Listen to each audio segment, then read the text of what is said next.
नमस्कार। आज देश की तमाम फटाफट खबरों में आपका स्वागत है।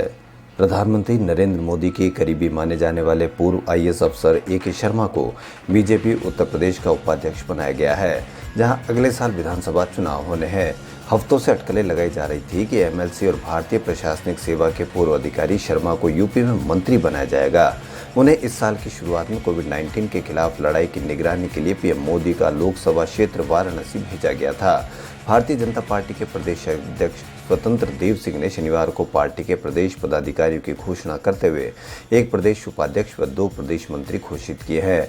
प्रदेश अध्यक्ष स्वतंत्र देव सिंह ने ए.के. शर्मा सदस्य विधान परिषद को प्रदेश उपाध्यक्ष और अर्चना मिश्रा व अमित वाल्मीकि को प्रदेश मंत्री नियुक्त किया है। कर्नाटक और महाराष्ट्र ने दोनों राज्यों के सूखा प्रभावित क्षेत्रों में बाढ़ प्रबंधन और जल आपूर्ति के संबंध में शनिवार को बेहतर समन्वय और संपर्क कायम करने का फैसला किया है। मुख्यमंत्री बीएस येदियुरप्पा और राज्य के गृह मंत्री बसवराज बोम्मई ने दोनों राज्यों के बीच पानी से संबंधित मुद्दों को सुलझाने के लिए बेंगलुरु में महाराष्ट्र के जल संसाधन मंत्री जयंत पाटिल के साथ एक उच्च स्तरीय बैठक की। बैठक के बाद पत्रकारों को संबोधित करते हुए येदियुरप्पा ने कहा कि दोनों राज्यों ने बाढ़ को प्रभावी ढंग से प्रबंधित करने के लिए कृष्णा और भीमा नदी बेसिन में वर्षा और जलाशय से पानी छोड़ने पर रियल टाइम डेटा को साझा करने पर सहमत हुए।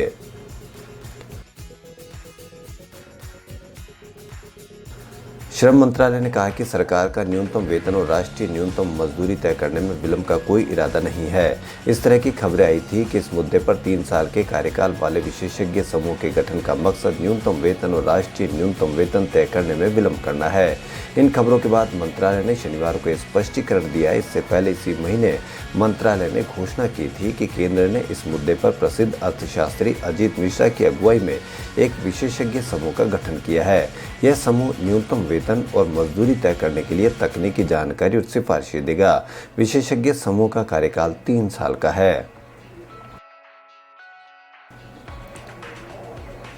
कोरोना की दूसरी लहर में मामलों में कमी को देखते हुए तेलंगाना सरकार ने राज्य को पूरी तरह से फिर से खोलने का फैसला किया है।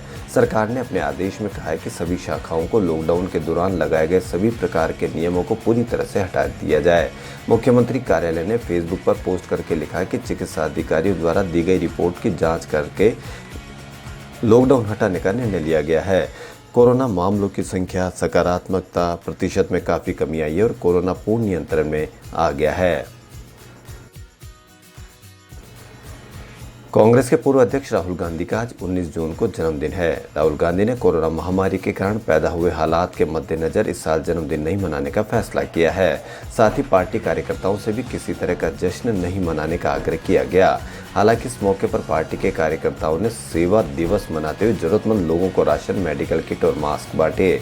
राहुल गांधी को सोशल मीडिया पर कई नेताओं ने बधाई दी। कांग्रेस के वरिष्ठ नेता और राजस्थान के मुख्यमंत्री अशोक गहलोत ने ट्वीट किया, राहुल गांधी जी को जन्मदिन की बहुत बहुत शुभकामनाएं। उनके लंबे और स्वस्थ जीवन की कामना करता हूं। राहुल जी गरीबों और वंचितों के कल्याण को लेकर बहुत फिक्रमंद रहते हैं। मैं उनके प्रयासों में सफलता की कामना करता हूं। केंद्र सरकार ने राज्यों को हिदायत दी है कि लॉकडाउन को धीरे धीरे खोलने की प्रक्रिया में सतर्कता जरूरी है। अनलॉक की कवायद के दौरान कई जगहों पर बाजारों में भीड़ उमड़ने, सड़कों पर जाम जैसी स्थिति के बीच ये निर्देश जारी किए गए हैं। गृह मंत्रालय की ओर से शनिवार को राज्यों और केंद्र शासित प्रदेशों को भेजे गए पत्र में टेस्ट, ट्रैक और ट्रीट के फॉर्मूले और कोविड वैक्सीनेशन पर विशेष जोर देने को कहा गया है।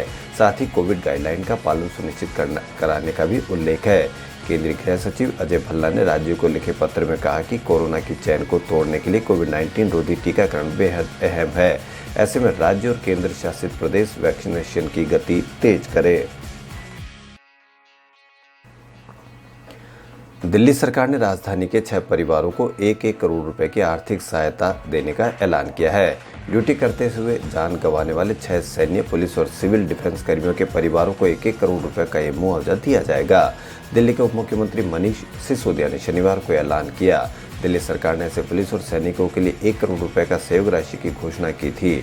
अभी जिन 6 परिवारों को आर्थिक मदद दी जा रही है उनमें से 3 एयरफोर्स, 2 दिल्ली पुलिस और 1 सिविल डिफेंस के जवान है। वित्त मंत्रालय ने स्विट्जरलैंड में भारतीयों द्वारा रखे गए कथित काले धन पर प्रकाशित मीडिया रिपोर्ट्स का खंडन किया है। वित्त मंत्रालय ने शनिवार को ये बात कही। साथ ही मंत्रालय ने कहा कि स्विस बैंकों में जमा राशि में इजाफा या कमी को वेरीफाई करने के लिए स्विस अधिकारियों से जानकारी मांगी गई है। वित्त मंत्रालय ने कहा कि 18 जून 2021 को मीडिया में आई कुछ रिपोर्ट्स में कहा गया है कि स्विस बैंक में भारतीयों का धन साल 2020 के अंत में बढ़कर 20,700 करोड़ रुपए से ज्यादा हो गया है, जो कि 2019 के अंत में 6,625 करोड़ रुपए था। इससे पहले लगातार 2 साल इसमें गिरावट आई। यह भी कहा गया है कि जमा यानी डिपॉजिट का पिछले 13 साल का सर्वाधिक आंकड़ा है।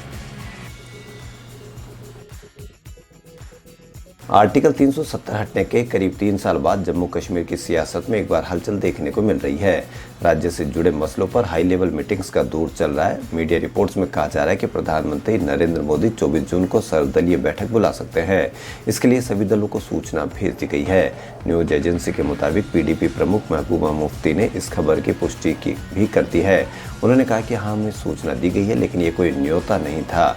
हमने रविवार को पीडीपी नेताओं की एक बैठक बुलाई है, जिसमें पीएम मोदी के साथ होने वाली मीटिंग पर शामिल होने को लेकर चर्चा होगी।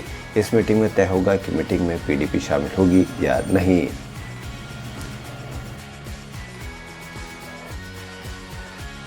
केंद्रीय माध्यमिक शिक्षा बोर्ड ने 10वीं और 12वीं बोर्ड एग्जाम के मूल्यांकन योजना के तहत एक विशेष सॉफ्टवेयर तैयार किया है। इसका मकसद स्टूडेंट के बीच मार्क्स कैलकुलेशन में पारदर्शिता बनाए रखना है। इसकी जानकारी खुद बोर्ड ने दी है। बोर्ड ने बताया कि 12वीं क्लास के रिजल्ट की गणना के लिए आईटी सिस्टम विकसित किया जा रहा है। अगले हफ्ते से बोर्ड 10वीं और 12वीं क्लास के रिजल्ट को तैयार करने के लिए हेल्प डेस्क भी स्थापित करेगा। आईटी सिस्टम स्थापित होने से रिजल्ट मूल्यांकन के लिए नंबर अपलोड करने में लगने वाले स्टाफ के समय और मेहनत को बचाने में मदद करेगा।